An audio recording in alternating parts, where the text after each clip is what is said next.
Like many of you, I have been deeply concerned for some time over our country's involvement in the war in Vietnam, a war that shows no signs of reaching an end.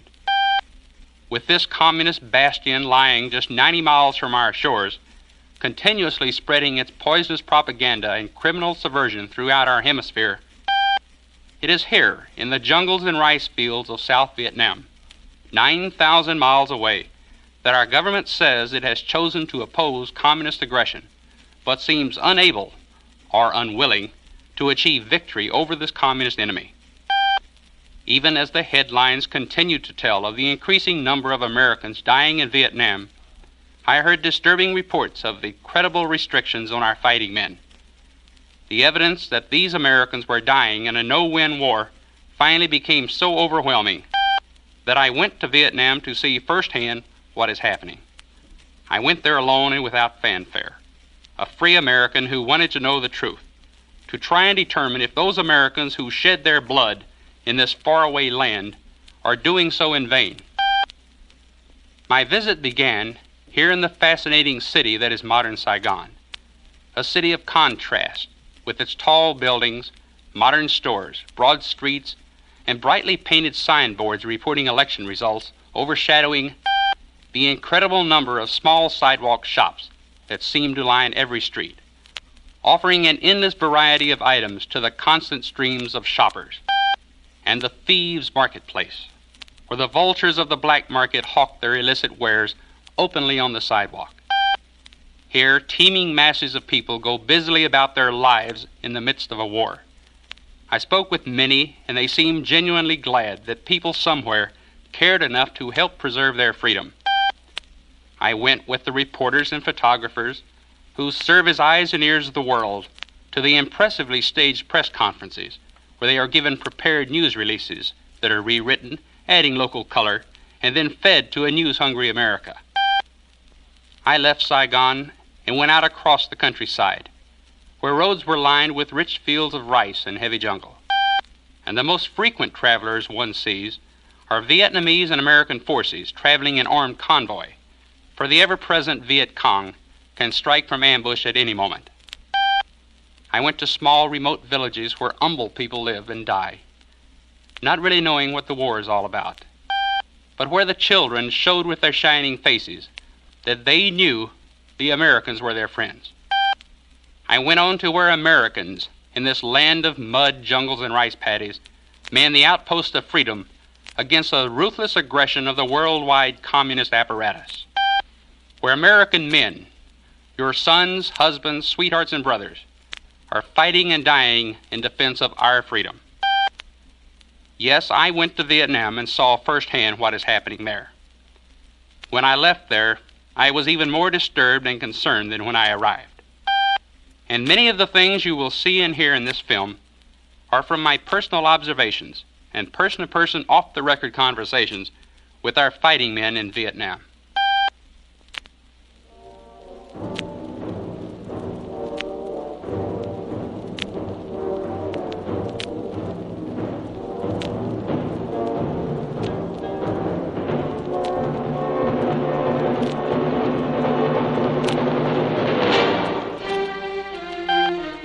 Even as the blood of Americans drenches the soil of Vietnam, across America, hordes of demonstrators parade in protest against our men in Vietnam and for the communist enemy. Thousands march with their Viet Cong flags waving in the breeze and defiantly holding aloft their banners, proclaiming victory for the FLN, that enemy that has already killed over 16,000 Americans. Thousands parade shouting their anti-United States slogans and littering the streets with their Hate America literature. Informed Americans are amazed to see how a relatively small number of communists and communist sympathizers have been able to deceive, mislead, and beguile so many into doing their dirty work. It is shocking to find that in addition to the hippies, bums, misdirected humanitarians, one-sided pacifists, appeasers, and other assorted groups among the marching masses are people such as Dr. Benjamin Spock, author of books on raising children, but no authority on communist activities. Martin Luther King, so-called civil rights leader, whose nonviolent protests usually seem to end in bloody violence. Joan Baez, protest singer so popular with the offbeat, downbeat, ill-kept, unwashed group. The much-publicized Robert Vaughn, television personality, political opportunist, and darling of the New Left intelligentsia. Stokely Carmichael, past president of SNCC, full-time racist agitator, fledgling insurrectionist, and a prominent leader in the Hate America chorus. Senator Robert Kennedy of New York, former U.S. Attorney General who proclaimed willingness to donate his blood to the Viet Cong. The prestige and influence of these and many others is being used in the communist-led and directed protests being staged across America. As disgusting as this is to every decent American, it should inspire each of us to ask and demand the answers to such vital questions as, why are we fighting in Vietnam? How are we fighting in Vietnam? Who are we fighting in Vietnam? General William C. Westmoreland, speaking before the National Press Club in Washington, D.C., and presumably stating the official United States government position on the war, said that in Vietnam, we are fighting a limited war with limited objectives and with limited means. Limited war, limited objectives, limited means. By limited war, is he confirming that many key military targets in North Vietnam, such as certain air bases and the giant harbor in Haiphong, are strictly off limits to our attacking aircraft, thus allowing the continuation of the never-ending flow of war materiel into North Vietnam, sustaining their ability to wage their war of aggression against the people of South Vietnam, and inevitably increasing the number of Americans who die, killed by bullets, mortars, and mines sent to North Vietnam from other communist countries? By limited objectives, is General Westmoreland saying that the defeat of the forces of international communism, thereby freeing the more than 1 billion people they hold captive, is not the objective, the long-range goal of those who control our nation's policies?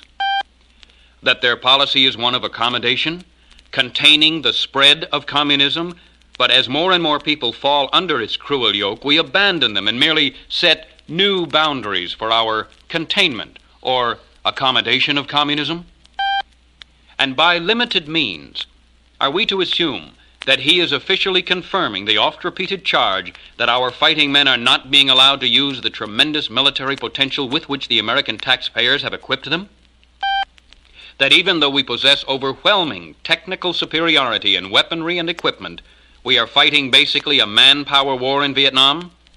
Against an enemy whose most expendable item is men, an enemy who has no concern for human life?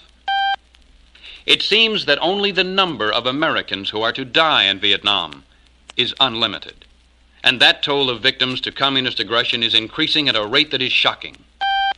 With our commitment of men and materiel steadily on the rise and no end in sight, the rapidly spiraling number of American dead could reach gigantic proportions, eventually touching with sorrowful finality every American family. South Vietnam is situated in the rich southeast corner of Asia, with Cambodia and Laos on the west and the China Sea on the east. Its people show the facial characteristics of their basically Chinese Indian culture, blended with 100 years of recent French presence. 16 million people live here in a land of 66,000 square miles, no larger than the state of Washington. Moderately high mountain ranges and highlands extend southward from its northern border to the central area, while in the southern portion there are vast areas of flatlands covered with rice fields laid out in checkerboard fashion, crossed by thin ribbons of roads and waterways, and dotted with jungle. The rainy, tropical climate turns huge portions of Vietnam into seas of sticky, clinging mud, where motorized equipment becomes hopelessly bogged down and even the foot soldier travels only with great difficulty. Large areas are covered by jungles, where the oppressive humidity and swarming insects make human existence almost unbearable. Jungles so thick in many places that only narrow, winding paths penetrate their dark, forbidding depths. Jungles whose principal use seems to be providing havens of concealment for the communist Viet Cong, who steal forth in the dead of night, pillaging, burning, murdering, showing no distinction between men, women, and children as they extract their heavy toll upon the innocent Vietnamese villagers. South Vietnam was created in 1954 when Pierre Mendès France, radical socialist premier of France, accepted the Geneva Agreement, which brought peace to Indochina by partitioning Vietnam into two portions at the 17th parallel, and officially delivered the hapless people of North Vietnam into the hands of Ho Chi Minh, a Moscow-trained revolutionary. Free and open elections to reunite the divided country were to be held in 1956, according to the Geneva Agreement, whose co-chairmen were Russia and England. No communist dictator has ever dared to allow free elections. Ho Chi Minh is no exception. No elections were held in North Vietnam, and his stepped-up siege of terror against the people of South Vietnam made it impossible for the election scheduled for 1956 to be held in the South. As the number of terrorists and criminal infiltrators coming into South Vietnam, wreaking death and destruction, continued to increase, our aid to South Vietnam was increased. Military equipment and military advisors was the form taken by our initial aid to this strife-ridden land. American armed forces were finally sent to fight, after the tempo of communist activities increased from mere infiltration to the sending of invasionary-sized forces of regular North Vietnamese Army units in 1964. The Southeast Asia Treaty Organization, SEATO, a mutual defense group for the repelling of aggression in Southeast Asia, was formed in 1954. The United States was one of its original members.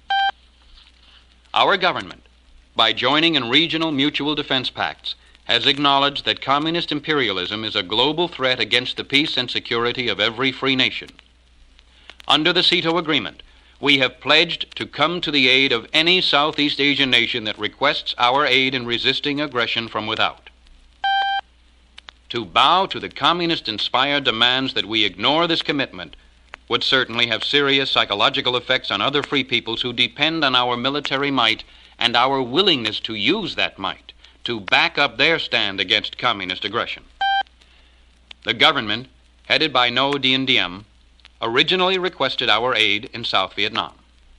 How he came to head the government, whether he was good or bad, incompetent or effective, corrupt or a knight of shining virtue, are important questions.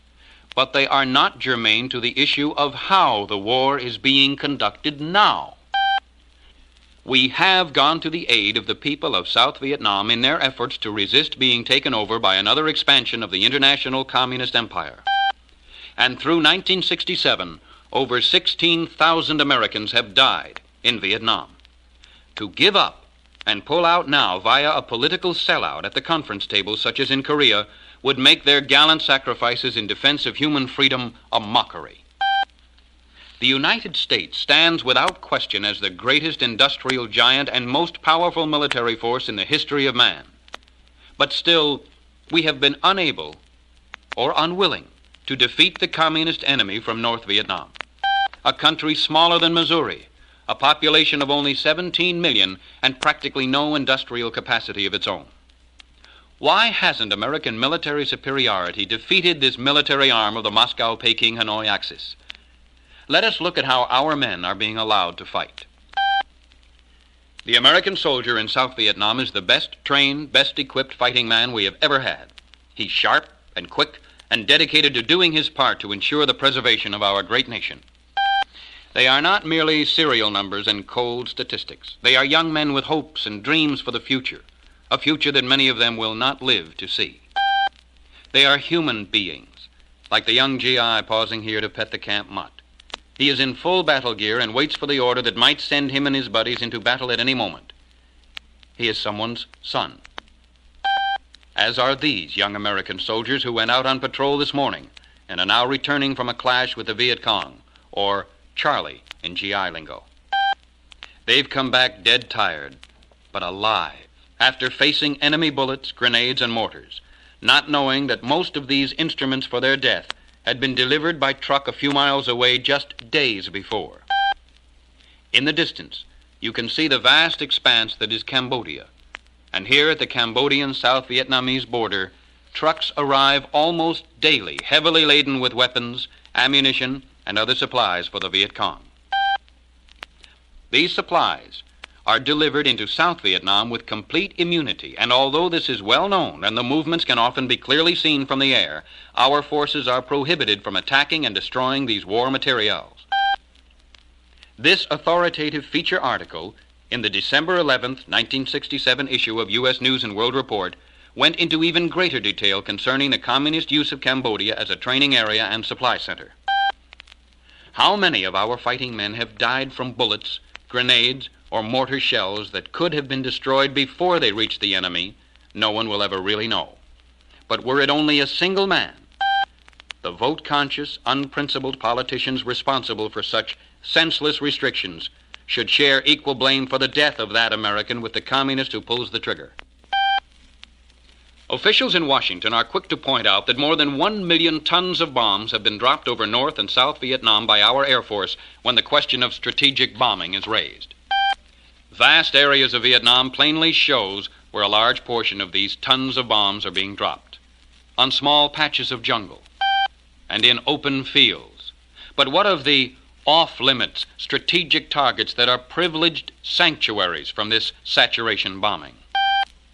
When our airmen are sent to face the trail of death that is the anti-aircraft battery and missile-lined air corridors along which they must fly when over North Vietnam, they are forbidden to attack or bomb the airfields lined with the latest model Soviet-made MiGs, many of which they daily face in the air. Also immune is Haiphong Harbor, where a continuous stream of ships unload their cargoes, each load destined to increase the already heavy toll of American dead in Vietnam. Even though North Vietnam is totally dependent on imports to maintain its war effort, its most vital supply artery, Haiphong Harbor, is permitted to remain a sanctuary, safe from destruction by our Air Force, and our Navy forbidden to mine or blockade its vulnerable entrance, thus closing it to the steady flow of vital material being received from other communist-controlled countries. The port at Sihanoukville, on the coast of neutralist Cambodia, already a major Viet Cong supply port, is rapidly being developed, preparing for the possibility that U.S. policymakers, bowing to the demands of an outraged American public, finally remove Haiphong Harbor from the list of off-limits targets. This look at the handicaps under which Americans are dying in Vietnam could go on and on. Surplus and often defective World War II ammunition sent to our men in Vietnam, of aircraft designed to carry 24 bombs but carrying only 2 because of a real or alleged shortage, of soldiers who stand guard over American lives and property in Saigon with their weapons empty, and many others. But this grim story must move on to the question of who are we fighting in Vietnam. Here in America, the protesters and appeasers try to portray their Viet Cong allies as noble, self-sacrificing people who struggle only to free their countrymen from American imperialism. But in reality, the Viet Cong are no different from the gangs of communist cutthroats who terrorized the people of so many other countries during the communist takeovers. In South Vietnam, murder, reprisals, and coercion quickly replaced persuasion as the chief political tactic. The atrocities are directed mainly at the villagers, designed to keep them terrorized and thus immobilized and unorganized. The lengthening shadows near the end of day usher forth another night of fear, and few Americans can find it possible to comprehend the terror that stalks this land at night. Even headlines such as this are inadequate, for numbers cannot portray the depth of the communist cruelties in South Vietnam, their complete disregard for human life. People in small, isolated villages such as this are completely defenseless after dark, and rare is the night that passes free of communist terrorist attacks that come suddenly and without warning. Even Saigon itself is not secure, so government offices are surrounded by high barbed wire fences and armed guards. Hotels bar their windows to offer some measure of protection to their guests, most of whom are Americans or other foreign visitors to Vietnam. The fronts of small shops are clothed in steel as their owners seek to avoid the loss of everything they might have built up in a lifetime of hard work. Heavy steel shutters on some homes offer dependable protection for one's family. But the home thus becomes a prison of itself, locking the family in as well as the terrorists out. But still, the Viet Cong butchers take a terrible toll. In the first 10.5 months of 1967, murdering over 3,000 civilians, wounding over 6,000 more, and abducting over 4,000 others, many of whom will never be found alive or dead. What kind of person is it that plants a landmine in a heavily traveled country road hoping to destroy an American tank or other military vehicle, but knowing and not caring that the first arrivals to his cache of death might be a walking civilian, a slowly lumbering ox cart, or even an ancient bus loaded with women and children? To see children such as these, with the glow of life in their eyes and brimming over with the excitement of the very young, after they have been blown apart by a communist-planted landmine or a bomb deliberately thrown by a red terrorist, is a sight to bring tears to the eyes of anyone, however hardened they might be to the sight of death and human destruction. The perpetrators of such callous cruelties are the kind of beasts for whom the protesters march, claiming them as allies, sneering and gloating over the deaths of American soldiers who give up their lives in opposition to communist aggression in South Vietnam. The North Vietnamese Army regulars and their Viet Cong counterparts are well equipped, many of their weapons stolen or taken from the bodies of earlier victims, but most of their weaponry is supplied by other communist regimes. This grenade launcher, captured from a Viet Cong, was designed in Soviet Russia and manufactured in Red China. This carbine-style rifle, also taken off a Viet Cong terrorist, has markings clearly showing its origin. Designed in Russia, made in China. The modern rapid-firing machine gun held by this young GI, designed in Communist Russia, made in Communist China. Leonid Brezhnev, first secretary of the Communist Party of the Soviet Union, boasted in words so simple that even our fuzziest thinking intellectuals should be able to comprehend their full meaning. We have been rendering great assistance to the Vietnamese comrades. We have already delivered to the Democratic Republic of Communist North Vietnam a considerable amount of weapons and military equipment. Brezhnev went on to add that Soviet aid would continue and be increased as needed.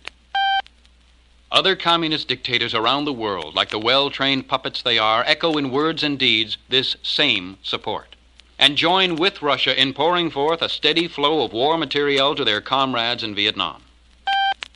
The clearly visible evidence is overwhelming. The extending, grasping tentacle of subversion and military aggression that our fighting men face in South Vietnam is simply a portion of the worldwide communist apparatus that sits astride the world, holding over 1 billion people enslaved. A slave empire whose military aggression is made possible by its capacity to produce the weapons of war. To deny this requires the blindness of one who will not see. But our policymakers who recognize this truth, then refuse to react accordingly, must be guilty of something far worse.